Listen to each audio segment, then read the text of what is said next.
નમસ્કાર મિત્રો, અમારી એપીટી ગુજરાતી ચેનલમાં તમારું સ્વાગત છે। અત્યારે હાલની સૌથી મોટી અને દુઃખદ ખબર સામે આવી રહી છે। કચ્છના રાપર નજીક 2.9ની તીવ્રતાનો ભૂકંપ।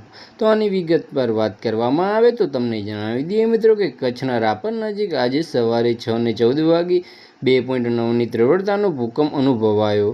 તો આની વિગતવાર વાત કરવામાં આવે તો ભૂકંપનું કેન્દ્ર રાપરથી 13 કિમી દૂર હતું।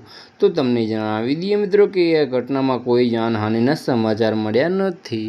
તો આની વિગતવાર વાત કરવામાં આવે તો તમને જણાવી દઈએ મિત્રો કે સ્થાનિક લોકોમાં થોડા ડર અને ચકચાર જોવા મળી રહી હતી।